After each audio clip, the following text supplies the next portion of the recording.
குருவழியே ஆதி ஆதி குருமொழியே வேதம் வேதம் குருவிழியே தீபம் தீபம் குருபதமே காப்பு காப்பு. ஆதித்ய ஹிருதயம் ஸ்தோதம் 10வது ஸ்லோகம். ஆதித்ய சவிதா சூரிய ககபூஷ கபஸ்திமான் சுவர்ண சத்ருஷோ பானு ஹிரண்யரேதா திவாகரஹ. ஆதித்ய சவிதா சூரிய ககபூஷ கபஸ்திமான் சுவர்ண சத்ருஷோ பானு ஹிரண்யரேதா திவாகரஹ. ஆதித்ய ஹிருதயம் ஸ்தோத்திரம் நாம் தினமும் படிக்கும் பொழுது நமக்கு ஆரோக்கியம் மேம்படுகின்றது.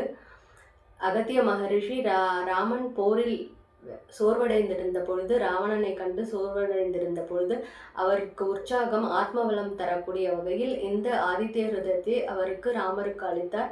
உத்வேகத்துடன் போரில் வெற்றி பெற்றார் ராமர். இதை ஜபித்து இந்த இந்த ஆதித்ய ஹிருதயத்தை நாமும் படிக்கும் பொழுது நமக்கு ஆத்மபலம் அதிகரிக்கின்றது, ஆரோக்கியம் மேம்படுகின்றது.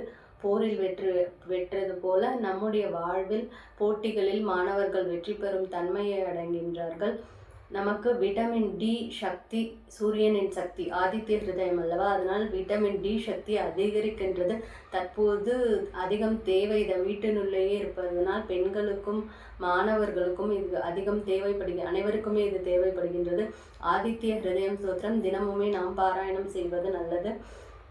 இதற்கான பொருள்: அதித்தியின் புத்திரன், உலகத்தை உண்டு பண்ணுகிறவன், கர்மாக்களை செய்யும்படி செய்கின்றவன், ஆகாசத்தில் சஞ்சரிக்கின்றவன், மழையால் உலகத்தை போஷிப்பவன், கிரணங்களுடன் கூடியவன், பொன்னிறமுள்ளவன், பிரகாசிக்கின்றவன், தங்கமயமானவன், பிரம்மாண்டத்தை செய்தவன், பகலை செய்கிறவன் இவனே என்று சூரியனின் பெருமைகளை ராமனுக்கு உணர்த்துகிறார் அகத்திய மகரிஷி.